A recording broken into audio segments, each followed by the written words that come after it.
very, very important.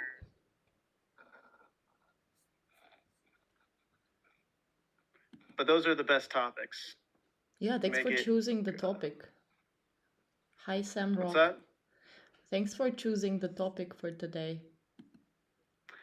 Yeah, well, I had a list of them and I forwarded the list on to people, but trust was seemed to be the one. I think I am going to institute the voting mechanism to kind of get people involved in the topics.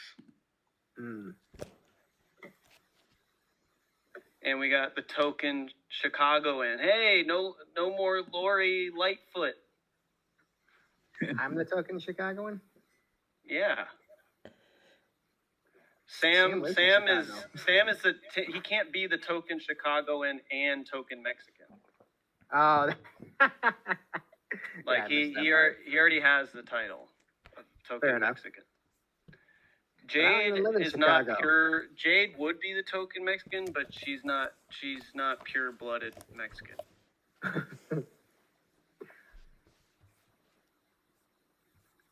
Sam, you speak Spanish, right? Yeah, sí. Sí. Sí.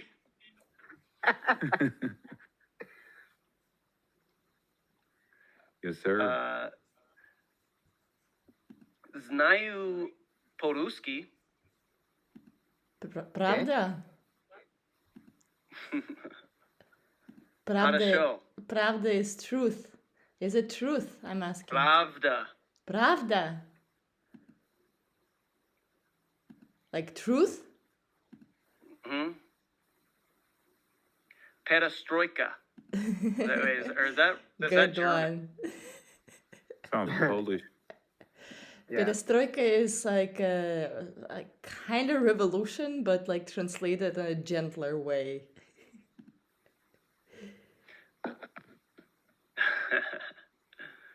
I think that was like Russian propaganda, right?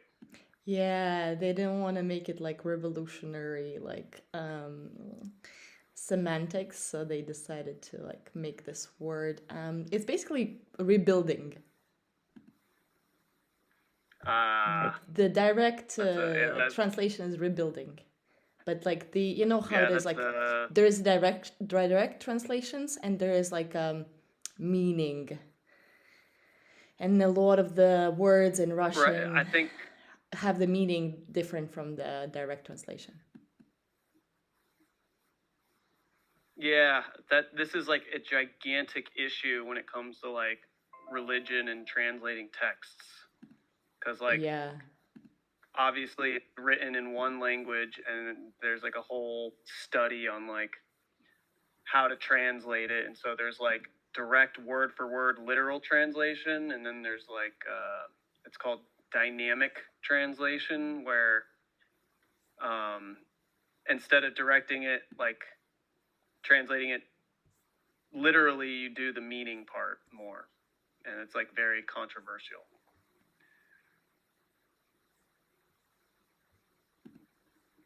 Do you think the solution would be to come to an agreement to use one language as a whole world?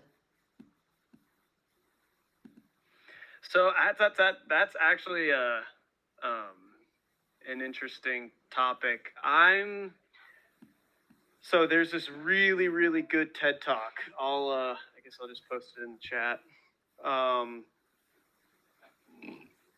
And who better to present it than a charismatic Irish dude? Let's see if I can find it. TED Talk, Irish Celtic. But he makes a really, really compelling case for like maintaining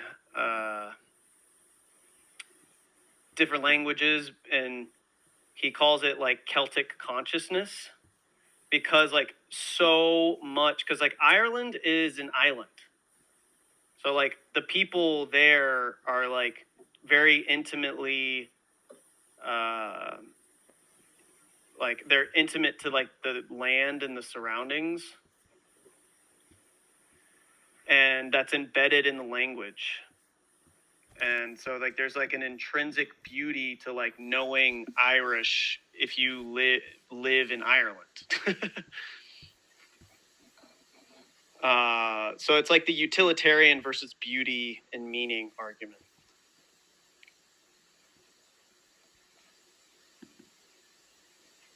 But yeah, very interesting topic though. Well, English has been that language if we really think about it. So how we consciously rebuild perestroika the English language in a way that fits well with the common goals. Yeah, I mean, English is a fascinating language and phenomenon. Like, you know, how it became like it was. I mean, insofar as you believe in like luck, but like the English Empire with their Royal Navy and traveling the seas and literally traveling the world and spreading their language and culture everywhere. And then also London and banking and like being the hub and just technology, like knowing engineering and architecture,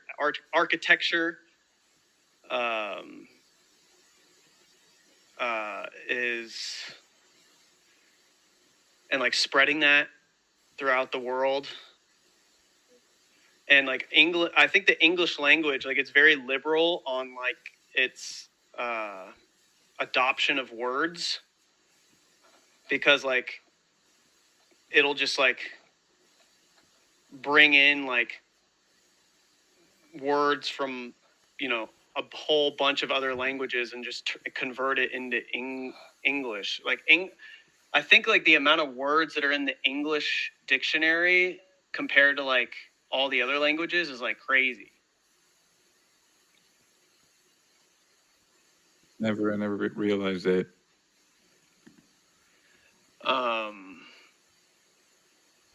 We have a lot of words.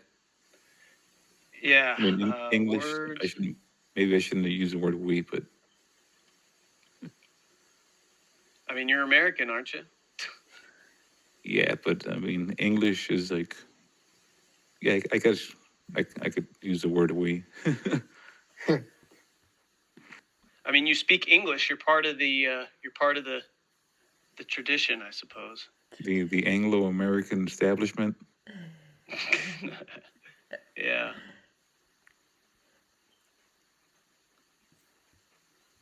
This reminded me of the book. I haven't read it. I read like a lot of references to it. It's Carol Quigley, The Anglo-American Establishment. And it's about how the international bankers, I mean, I guess they're, I'll post a link, but they wanted to introduce or get the world to speak English. That's like part of the book. Oh, wow. I mean, and yeah, just, I mean, before English became like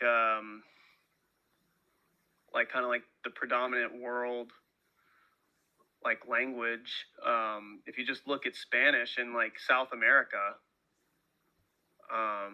like one of the revolutionary aspects of language,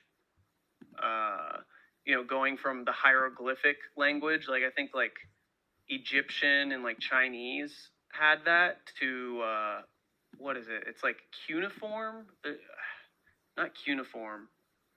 Cuneiform is, I think, like the hieroglyphic type, but then there's the evolving into what is it called?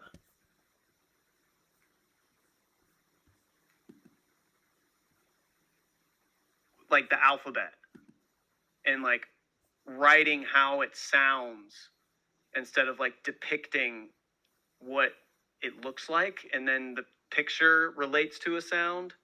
It's really trippy. That's interesting. I mean, I did, it was like a week of obsessing over this topic, and it was a while ago. I don't. The week-long binge. Yeah, I mean,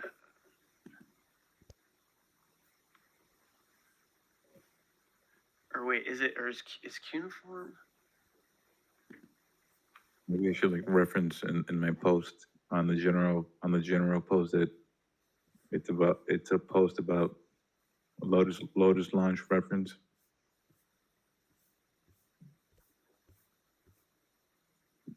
I just shared the text without context.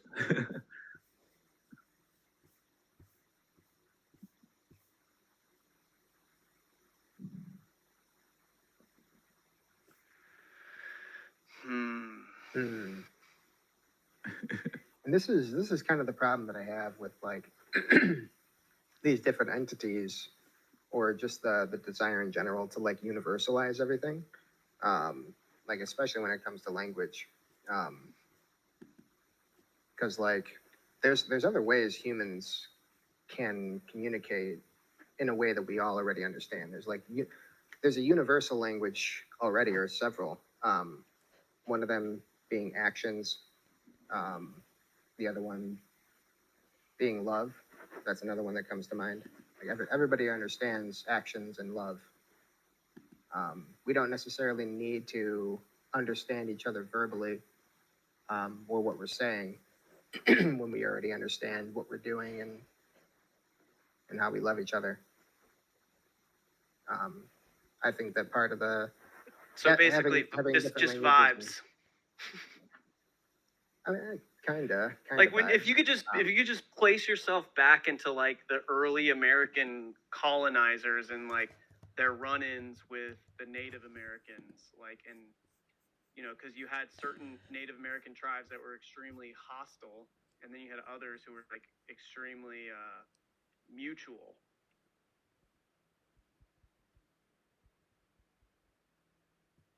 And it's how do you go about communicating with these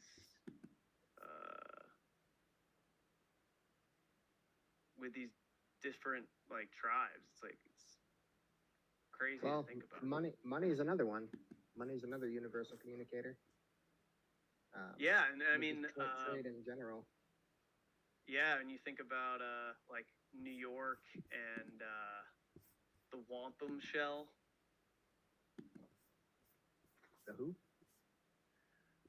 So the Native American tribes that inhabited New York, their form of money was the wampum shell, and it worked well because it was rare enough to function as a good money. But then the Dutch basically just hacked and engineered an ability to just harvest a ton of wampum shells somehow, and completely inflated and wrecked their economy. And apparently they bought from the Native Americans land somehow with wampum shells that they just basically printed. Yeah. And the really interesting thing from that one MMT talk where he was talking about the history of stocks, because in the American dynamic, you think of a stock as a share of a company, but stock is literally stock like a tree stock. Yeah. And and it was a way of preventing counterfeiting, and it was a good way to verify. It's kind of dual key cryptography. You have enough entropy in the act of splintering a stock such that it's basically impossible to derive the right stock to be able to manipulate. You get what I'm saying? Sort of.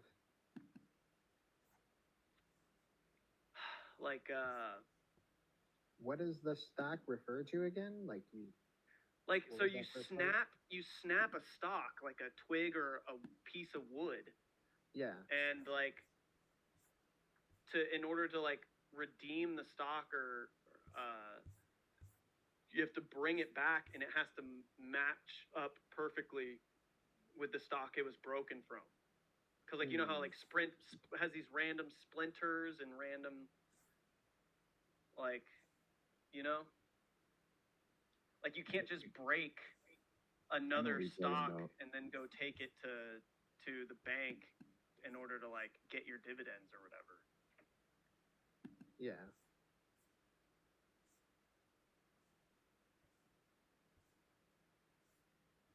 Anyway, and that could easily relate to trust and relating to like money. Like another fascinating thing, a lot of people don't know this, but you know how like coins have those like surrounding the circumference of the coin, it has like all those like ridges and divots. Mm-hmm. Like, you know the reason why it has those? No. The startup city. Because if it was just purely round and smooth, Just one startup people city would here. just One shave big. off like ever so slightly, like the surrounding silver that comprised the coin, and they would like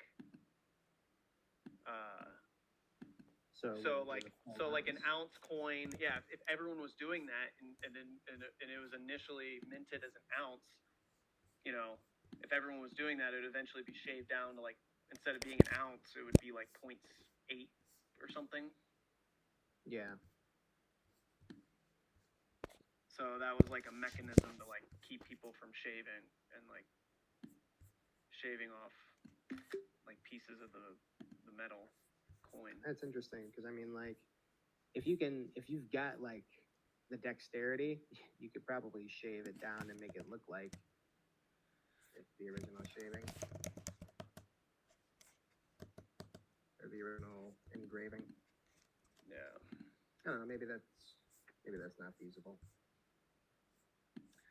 But yeah, Robert Breedlove's article called "Masters and Slaves of Money" does a really good like historical overview of like different instances of money and like people counterfeiting and like the problems of inflation. And the problem of inflation is obviously like you're diluting the money and stealing wealth from all the citizens that use that money. Yeah, the entire economy. Yeah. And like we obviously know this, but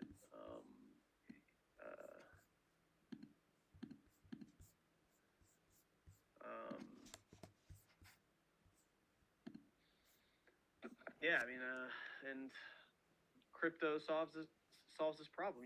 You can trust that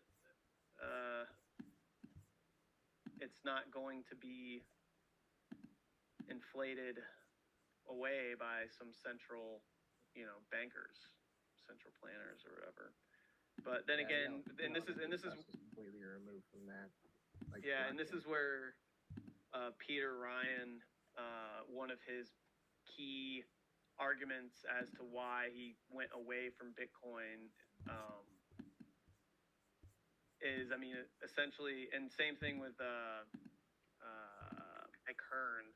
He just pointed out how, like, well, essentially what happens is, like, the key, like, core devs, you basically have to trust them.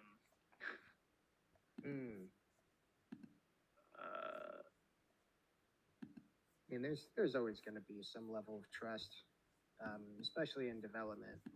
Like, but the beauty about blockchain, and like maybe back then, like 2016 or so, it wasn't as widely known because nobody had ever done it. But like, even if the developers are compromised, the code's open source, it can be forked, and a new team can take the helm.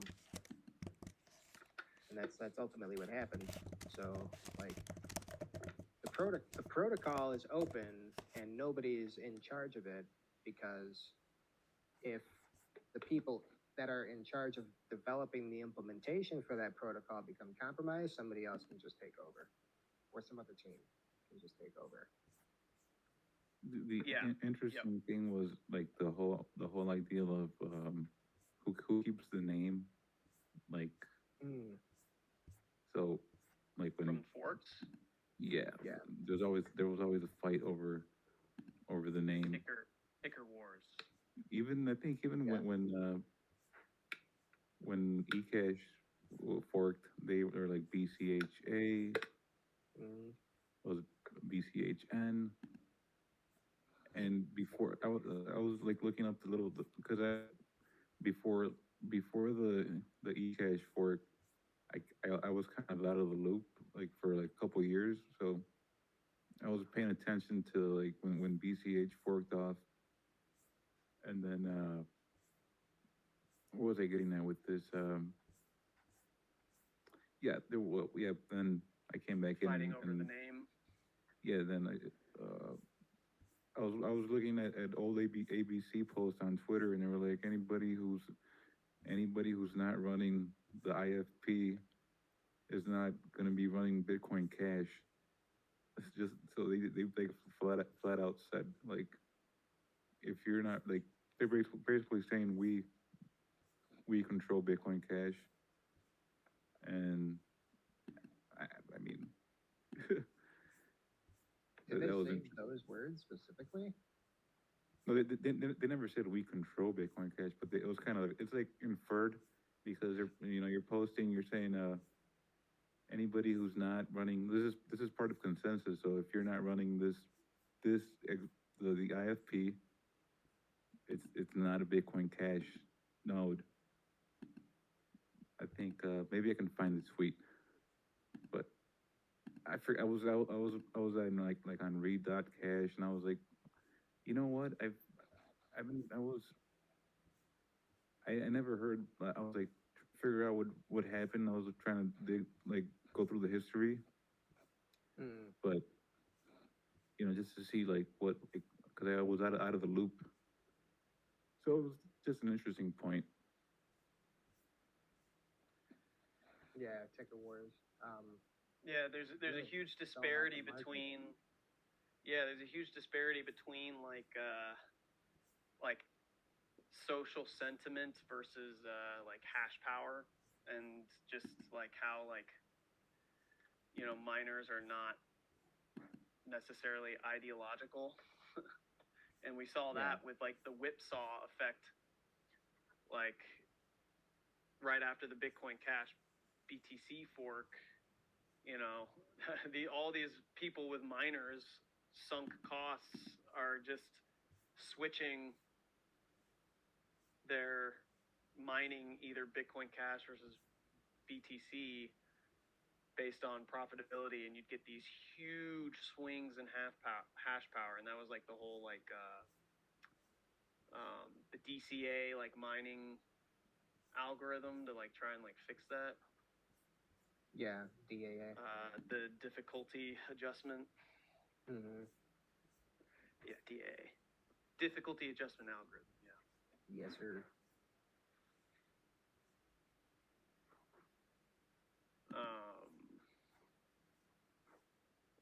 And yeah, and it just like goes back to like Pareto distributions. What are those? Like Pareto distribution, Italian economists who noticed the like empirical trend of, and it's not just amongst humans and society, it's even in like nature, but like the tendency for like 20%, 80% of the outputs are created by 20% of the input, like population. It's like the concept of like, and it's also kind of like the concept of like low hanging fruit in a way. Yeah. But so like 80% of the wealth in the society is produced by 20% of the population. Yeah. Like the people that are capable enough to like create stuff. 80% of the 80% of the outcome are due to 20% of like 80% of the outputs are produced by 20% of like the total inputs. Yeah. So then obviously the reverse is the 20% output produced by 80% input. So those 80% are the free riders and the lazy fucks. Yeah, just the users essentially. Yeah. The people that are just along for the ride. Mm-hmm.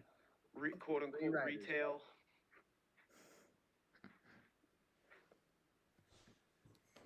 Yeah, and it's just like a huge disparity between like the people intimately involved versus just the users casually involved.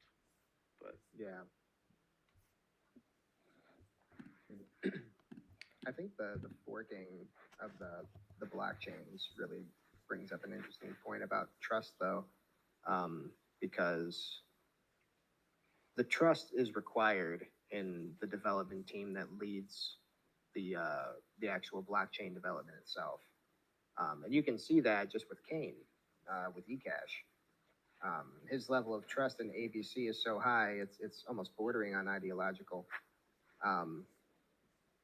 or faithful. But like at some point, trust is going to need to be required because all human relationships effectively revolve around it. You're not going to be doing anything for anybody unless you trust them to some degree. Even like doing something simple like holding open the door for a stranger or something, as you're walking in someplace. Like there's that level of trust in them that like they're going to be a decent person and reciprocate in some way, even though you don't know them, you don't know for sure. But trust is almost like faith in a way. Yeah, I'm actually looking at the etymology right now. Oh, is that what it's saying? It has faith in there. Faithful. Yeah.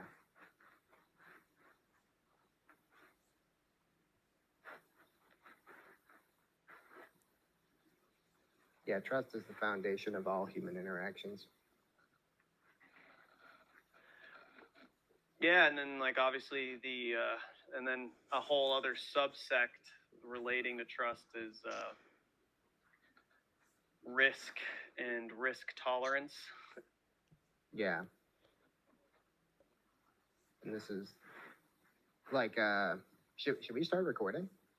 Or are we not going to record? We're bridging the, I guess we're talking about trust, so.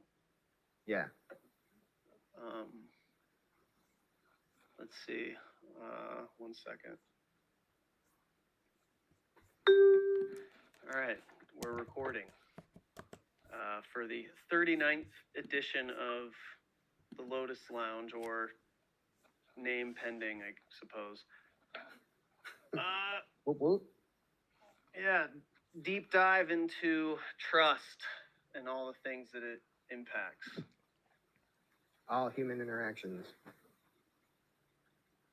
Yeah. Well, the first thing that I immediately think of, and like Nassim Taleb, I mean, think of him what you may, he's kind of a polarizing, opinionated figure. But he kind of popularized like, credit. We think of like credit cards and credit money, and like, the root of credit is Latin credo, which means trust. So like for banks, traditional banks that, like community banks, like in a neighborhood, will have a bank where they deposit their money. And then that bank is entrusted with loaning it out to businesses that then build, restaurants, gyms. I mean, even you could even say like highways and infrastructure and other stuff. But banks, obviously, how they make their money is through the interest on the loans they're loaning out other people's money. And so you talk about like someone's their credit score it's another way of saying how credit worthy are they, how trustworthy are they, meaning, how, like, their ability to pay back the principal of the loan you gave them. So if a bank gives $1,000 to somebody on a 5-year loan where they, pay it back in monthly installments, like, how likely are they to be able to pay it back? And then obviously you have securitized loans where you get a lower interest rate because if that person dies or loses a bunch of money or whatever, like, they can seize your assets and pay it off so they can recover their loan. So if I loan you $1,000 and you go broke, I'm going to seize your house to recoup my $1,000 or whatever, or like car loans, right? Repossessions. Yeah, so like in order to get a bunch of money that I need, I can give you the title to my car, so that way if I don't pay back and default on the loan, they can seize and repossess the car. So credit then isn't only about trust. Credit is also about, like what you were saying before, it's about risk assessment. It's a combination of the trust and the risk. And yeah, because there's just the risk that, like, if I give you a big loan, like, you might die. And then what happens then? You're just screwed. And then that also goes back, talk about like securities, securities law, SEC, Securities and Exchange Commission. And the etymology of security is really interesting. Pull that up real quick. Security, state or condition of being safe from danger. Secure, right? Yeah. So if you securitize a loan, that means you're pledging an asset to make the lender feel more secure in that they're not going to lose money. And I would think then that raises your credit score. Well, you just get, it doesn't raise your... Not your actual score, but like it raises, it's the balance between trust and risk, but it raises the trust factor. Yeah, so basically you become more credible. The price